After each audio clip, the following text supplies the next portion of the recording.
పూజలు, వ్రతాలు ఉన్నప్పుడు చాలా సింపుల్‌గా చేసుకునే 4 రకాల ప్రసాదాలండి. హలో అండి. వెల్కమ్ టు అవర్ ఛానల్ ఉప్పు, కారం, మసాలా. నేను మీ అర్చన. గుడిలో ఇచ్చే ప్రసాదం పులిహోర టేస్ట్ ఇంట్లోనే ఈజీగా చేసుకోవడం ఎలా? చూసేద్దాం రండి. ఈ పులిహోర కోసం నేనిక్కడ హాఫ్ కేజీ రైస్ తీసుకుంటున్నానండి. మనం తీసుకున్న రైస్‌ని 1కి 2 సార్లు బాగా వాష్ చేసుకొని, ఒక గ్లాస్ రైస్‌కి 2 గ్లాసుల నీళ్లు చొప్పున పోసుకోవాలి. ఇందులోనే ఒక పావు టేబుల్ స్పూన్ సాల్ట్ అండి. రైస్ ఉడికించేటప్పుడు సాల్ట్ వేయడం వల్ల టేస్ట్ అనేది బావుంటుంది పులిహోరకి. అలాగే రైస్ పొడి పొడిగా ఉడకడం కోసం ఒక టేబుల్ స్పూన్ నువ్వుల నూనె వేస్తున్నానండి. ఇప్పుడు కుక్కర్ మూత పెట్టి 2 విజిల్స్ రానిస్తే సరిపోతుందండి. అన్నం ఉడికేలోపు మిగతావి రెడీ చేసుకోవాలండి.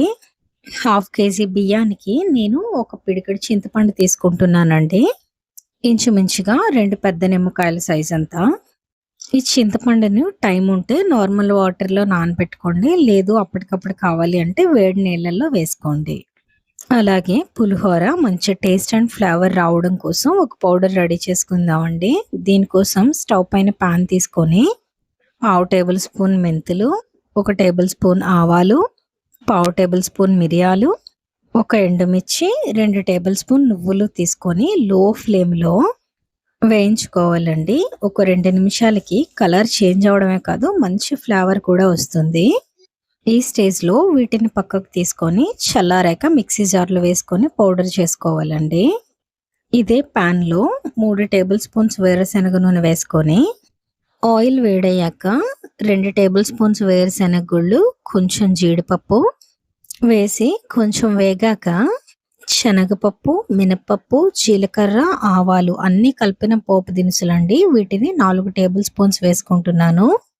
స్టవ్‌ని లో ఫ్లేమ్‌లో ఉంచి 2 నిమిషాలు వేయించిన తర్వాత చిన్నగా కట్ చేసుకున్న అల్లం, పచ్చిమిర్చి, ఒక 2, 3 ఎండుమిర్చి, కరివేపాకు వేసుకొని బాగా వేయించుకోవాలండి. పచ్చిమిర్చి రంగు మారుతుంది. అలాగే కరివేపాకు క్రిస్పీగా అవుతుందనమాట.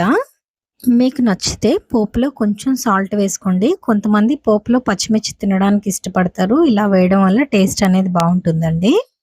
అన్నీ బాగా వేగాక లాస్ట్‌లో కొంచెం ఇంగువ వేసుకొని వీటన్నిటిని పక్కకు తీసుకోవాలండి.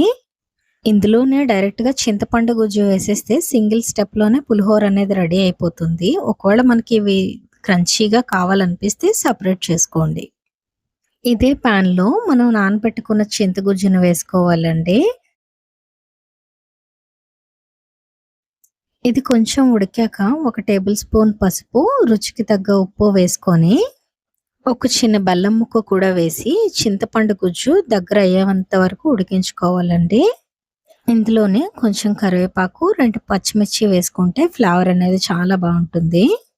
చూడండి వీడియోలో చూపిస్తున్నట్టుగా చింతగుజ్జంతా దగ్గరగా ఉడికి ఆయిల్ రిలీజ్ చేస్తుంది అన్న స్టేజ్‌లో స్టవ్ ఆఫ్ చేసుకోవాలండి. చింతగుజ్జు అనేది బాగా ఉడికిస్తే పులిహోర మనకి 2, 3 రోజులైనా సరే పాడవదండి ఫ్రిడ్జ్‌లో పెట్టకపోయినా. ఇప్పుడు కుక్కర్ ప్రెషర్ పోయాక ఓపెన్ చేసి అన్నాన్ని చల్లారబెట్టుకోవాలండి.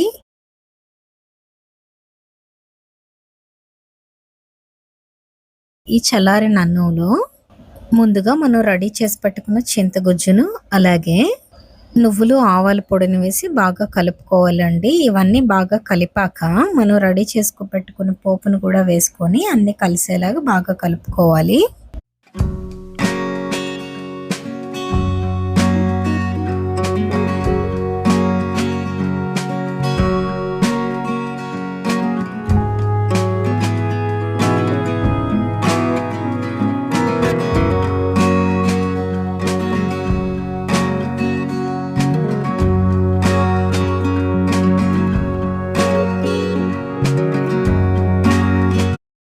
ఇంతేనండి, మన టేస్టీ ప్రసాదం పులిహోర అయితే రెడీ అయిపోయింది.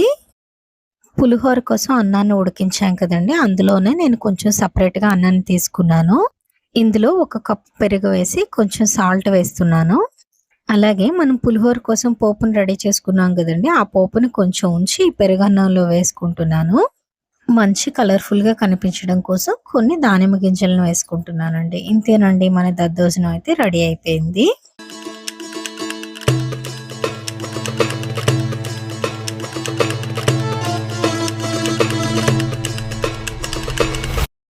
ఇప్పుడు గారెలు రెడీ చేసుకుందామండి. గారెల కోసం ముందుగా 6 గంటలు నానబెట్టిన మినపప్పును తీసుకొని గ్రైండర్ చేసుకోవాలండి. గ్రైండర్ చేసుకునేటప్పుడు కొంచెం వాటర్ పోసుకొని గట్టిగా రుబ్బుకోవాలి. ఇలా రుబ్బు పెట్టుకున్న పిండిని వెంటనే గారెలు వేసుకోవాలండి. లేదంటే ఫ్రిడ్జ్‌లో అయినా పెట్టుకోవాలి. ఇలా చేయకపోతే గారెలనేది ఆయిల్ పట్టేస్తాయి బాగా. గారెలు మనకి చాలా క్రంచీగా అస్సలు ఆయిల్ పీల్చకుండా రావాలి అంటే గారెలు వేసే ముందు ఈ పిండిలో 2 టేబుల్ స్పూన్ ఉప్మా రవ్వ, అలాగే 2 టేబుల్ స్పూన్స్ మైదా వేసుకోవాలండి. ఇలా కలిపి పెట్టుకున్న పిండిని గారెల్లా వేసుకోవడమేనండి. ఇదే పిండితో నేను పాకం గారెలు గూడా వేస్తున్నాను. దీనికోసం ముందుగా ఒక గిన్నెని తీసుకొని ఇందులో ఒక కప్పు బెల్లం వేసుకుంటున్నాను. ఒక కప్పు బెల్లానికి 2 కప్పులు నీళ్లు పోసుకొని స్టవ్ పైన పెట్టుకోవాలండి. బెల్లం బాగా కరిగాక ఈ నీళ్ళని వడకట్టుకోవాలి. ఇలా వడకట్టడం వల్ల బెల్లంలో ఏమైనా చెత్త ఉంటే పోతుందండి. ఇలా వడకట్టిన బెల్లం నీళ్ళని స్టవ్ పైన పెట్టి ఒక 2 నిమిషాలు మరగనివ్వాలండి. ఇందులోనే మంచి ఫ్లేవర్ కోసం ఇలాచీ పౌడర్ వేస్తున్నాను. ఇక్కడ మనకి బెల్లం పాకం రావాల్సిన అవసరం లేదండి. ఈ మరిగిన నీళ్లు మన చేత్తో ఇలా పట్టుకుంటే జిగురుగా తగులుతుంటే సరిపోతుందండి. నేను గారెలు తక్కువే చేస్తున్నానండి. ఈ పాకం ఒక 10 గారెల వరకు వస్తుంది. ఒకవేళ మీరు ఎక్కువ క్వాంటిటీ చేయాలి అనుకుంటే బెల్లం క్వాంటిటీని చూసి వేసుకోండి. ఒకవేళ మీరు గారెలను 2 రోజులు స్టోర్ ఉంచుకోవాలి అనుకుంటే పాకం అనేది లేత తీగ పాకం వచ్చాక వేసుకోండి గారెల్ని. కొంచెం పాకం గాని ముదిరిందంటే గారెల లోపల వరకు పాకం అనేది వెళ్ళదండి. గారెలను రెడీ చేసుకోవడం కోసం స్టవ్ పైన పాన్ పెట్టి డీప్ ఫ్రైకి సరిపడా ఆయిల్ని పోసుకోవాలండి. ఆయిల్ బాగా వేడయ్యాక గారెలను వేసుకున్నట్టయితే అస్సలు ఆయిల్ పీల్చవండి. మీకు చేత్తో బాగా వేయడం వస్తే చేత్తో వేసేయండి. లేదు అంటే ఒక ప్లాస్టిక్ కవర్ని తీసుకొని పాల కవరు, పెరుగు కవర్ ఏదైనా పర్లేదండి. దీన్ని ఒక స్క్వేర్ పీస్ లాగా కట్ చేసుకొని మనం పిండిని తీసే ముందు చేతిని తడుపుకుంటాం కదండి, అదే తడి చేత్తో ఒకసారి కవర్ని తుడుచుకొని పిండి ముద్దను కవర్ పైన పెట్టి ఇలా హోల్ చేసుకుంటే కవర్ నుంచి ఈజీగా మన చేతిలోకి వచ్చేస్తుందండి. ఇలా తడి పెట్టకపోతే కవర్ కతుక్కున్నట్టే ఉండిపోతుందండి. చూడండి గారెలు ఎంత బాగా వస్తున్నాయో అసలు. ప్రసాదం కోసం కొన్ని చప్పటి గారెలను పక్కన పెట్టుకున్నానండి.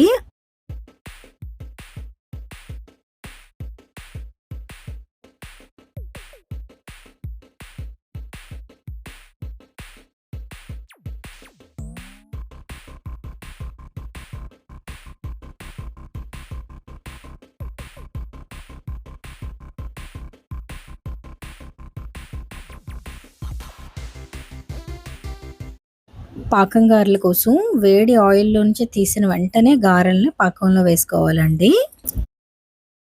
చూడండి ఎంత జ్యూసీగా వచ్చాయో. టేస్ట్ అయితే చాలా బాగా కుదిరాయండి. ఈ సింపుల్ రెసిపీని మీరు కూడా ట్రై చేసి మీకెలా వచ్చిందో కామెంట్ చేసేయండి. మరిన్ని easy and healthy traditional foods కోసం మన ఛానల్‌ని సబ్స్క్రైబ్ చేసేయండి.